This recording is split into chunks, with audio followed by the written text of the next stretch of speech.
चौहान साम्राज्य में पढ़ने से पहले हमें कुछ बातें आवश्यक रूप से जाननी चाहिए, या इस वीडियो लेक्चर के भाग प्रथम में हमें 3 बातों को मूलतः जानने का प्रयास करेंगे। यानी चौहान साम्राज्य को किस तरह से समझते हैं कि पृथ्वीराज चौहान तृतीय थे, जिन्होंने मोहम्मद बिन गौरी को तराइन के पहले युद्ध में हराया था और उसके बाद दूसरे ही अगले युद्ध में वो पराजित हुए थे। ये कहानी हमें मोटे रूप में याद रहती है, लेकिन परीक्षाओं में जब पूछा जाता है तो कुछ इसके साथ अलग चीजें भी पूछी जाती हैं। तो विद्यार्थियों की जानकारी के लिए वीडियो लेक्चर के इस प्रथम भाग में हम ये देखते हैं, कुछ 3 बातें जरूर जानने का प्रयास करते हैं। पहला, चौहान किनकी संतान थे, यानी जो चौहान वंश के जो राजा थे वो किनकी संतान थे। दूसरा, उनका उत्पत्ति क्षेत्र या उद्गम क्षेत्र कहाँ है। और तीसरा, प्रारंभिक चौहान शासकों का उत्कर्ष, यानी पृथ्वीराज चौहान तृतीय से पहले चौहान साम्राज्य में भी कौन से राजा प्रमुख हुए जिन्होंने चौहान साम्राज्य के राज्य के विस्तार को ध्यान में रखा या उनके राज्य को सबसे पहले स्थापित किया और बनाया रखा। पहला है हमारा प्रश्न, चौहान किनकी संतान थे, या सबसे पहले यह देखना है कि जो चौहान थे वह गुर्जर प्रत्यारों के सामंत थे। राजपूताना, गुजरात का कुछ क्षेत्र, कुछ मध्य भारत का क्षेत्र और पंजाब हरियाणा तक, राजस्थान और पंजाब हरियाणा तक क्षेत्र में गुर्जर प्रत्यार पहले राजा हुआ करते थे। लेकिन उनके बाद गुर्जर प्रत्यारों के अधिक कई सामंत थे, जिसमें चौहान भी एक सामंत के रूप में थे। तो चौहान किनकी संतान थे या वो किनकी संतान थे, इस प्रश्न को अलग अलग इतिहासकार या अलग अलग ग्रंथों में अलग तरीके से बताया गया है। कुछ कहते हैं कि चौहानों की उत्पत्ति अग्निकुंड से हुई है।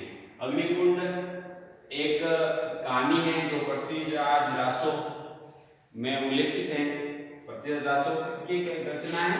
चंद्रबरदाई की रचना है। चंद्रबरदाई की रचना पृथ्वीराज रासो में ये उल्लेखित है कि आबू के पर्वत पर ऋषि वशिष्ठ के नेतृत्व में यज्ञ किए जा रहे थे।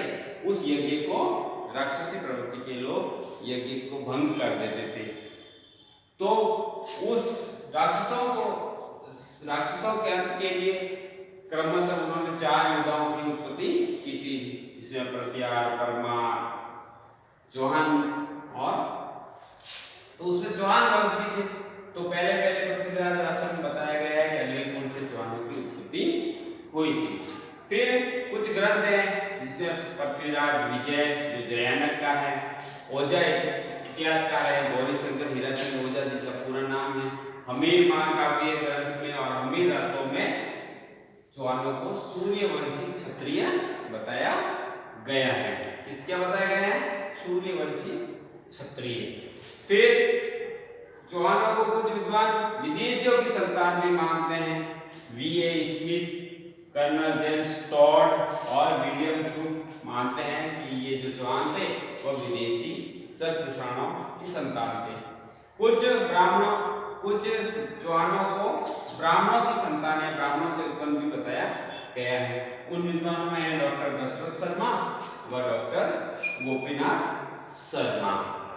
अब है तो हमें याद करना है कि कौन से विद्वानों ने या ग्रंथों में चौहानों को किनकी संतान बताया गया है।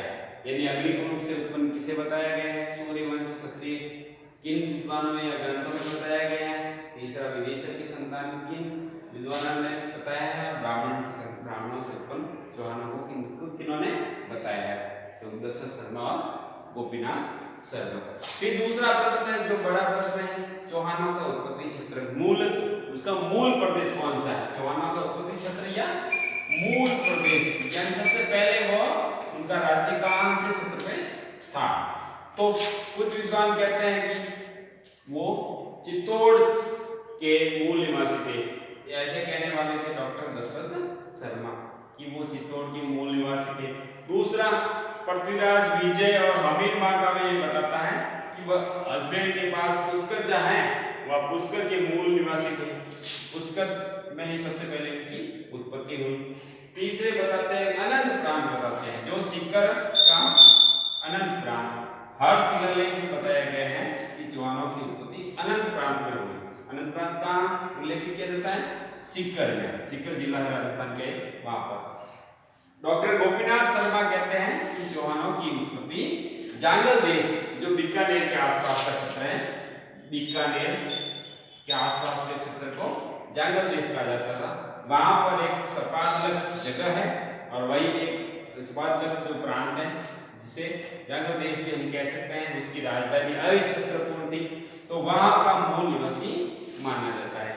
तो अलग अलग विद्वान चौहानों के मूल प्रदेश के संदर्भ में एक मत नहीं, ये अपना अपना प्रमाण देते हैं।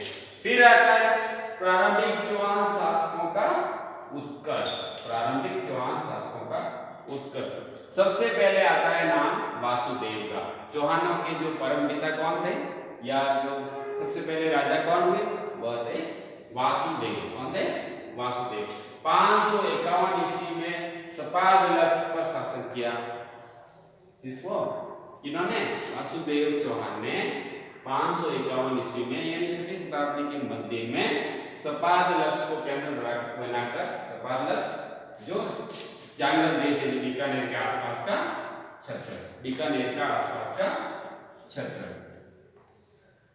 और इन्होंने क्या किया? सांबर झील का निर्माण भी करवाया। वासुदेव ने क्या किया? सांबर झील का निर्माण भी करवाया। फिर वासुदेव के कुछ प्रमुख उत्तराधिकारी हुए जिन्होंने चौहान राज्य को बनाए रखा या कुछ कुछ क्षेत्रों में अपने राज्य का विस्तार किया।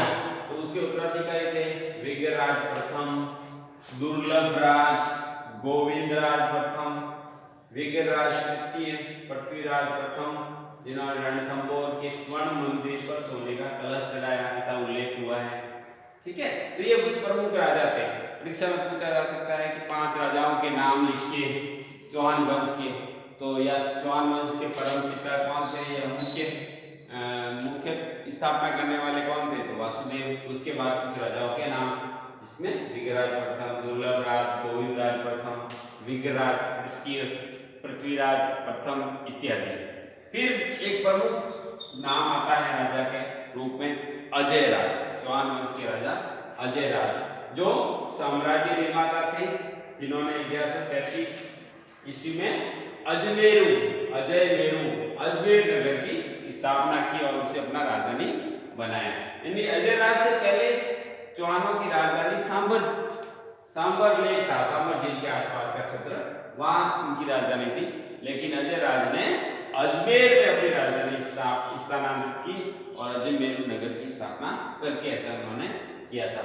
इन्होंने आसपास का क्षेत्र जीता और इन्होंने अजयराज ने अजय प्रिय द्रम नाम से तांबे के सिक्के चलाए। यद्यपि इनके सिक्के चांदी के भी थे और इन्होंने अपनी रानी सोमल देवी का नाम भी उस पर अंकित करवाया। तो सोमल देवी किसकी रानी थी? अजयराज की। फिर आ रहे अजयराज के पुत्र अर्णोराज, चौहान वंश के राजा बनते हैं 1133 ईस्वी में। और ये अर्णोराज का एक प्रमुख कार्य होता है आना सागर तालाब का निर्माण करवाना। अजमेर में एक आना सागर तालाब है, उनमें उनका निर्माण करवाया था। फिर विग्रहराज चतुर्थ, जो 1158 ईस्वी में चौहान वंश के राजा बनते हैं, जो होते हैं प्रमुख सेनापति और विजेता। सेनापति और विजेता के साथ साथ ही वो विद्वानों के आश्रयदाता बनते हैं, आश्रयदाता होते हैं, यानी उनके आश्रय में गए विद्वान संरक्षण पाते हैं। और वो स्वयं एक साहित्यज्ञ भी थे, उन्होंने हरिकेली नामक नाटक लिखा। इन्होंने संस्कृत भाषा में हरिकेली नाटक लिखा विग्रहराज चतुर्थ ने। अन्य शासक कौन थे?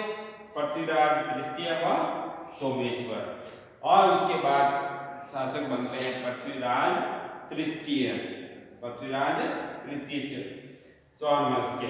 पृथ्वीराज तृतीय के चौहान वंश के राजा बनने से पहले चौहान राज्य काफी बड़े क्षेत्र में फैला हुआ था, जिसमें थे अजमेर, रणथंभौर, पंजाब का क्षेत्र, कुछ मेवाड़, के जहाजपुर व चित्तौड़ के निकट का क्षेत्र था। तो इस वीडियो लेक्चर के प्रथम भाग में आपको ये देखना है, कुछ प्रश्न बन सकते हैं। क्या बन सकते हैं?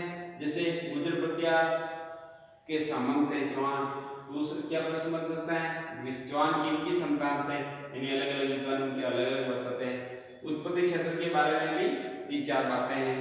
फिर चौहानों के प्रारंभिक शासक कौन कौन से थे, तो पृथ्वीराज चौहान से पहले के कुछ शासक हैं उनका आप नाम उल्लेख कर सकते हैं। और खास कर क्या पूछा जा सकता है? अजय राज के बारे में पूछा जा सकता है, या आपसे विक्रराज चतुर्थ जो विश्वदेव के नाम से भी जाने जाते हैं उनके बारे में पूछा जा सकता है। या फिर आनासागर झील किसने बनवाई? आंडोराज ने। सांबर झील का निर्माण किसने करवाया? वासुदेव ने। इस तरह से आपको प्रश्न याद करने हैं। धन्यवाद।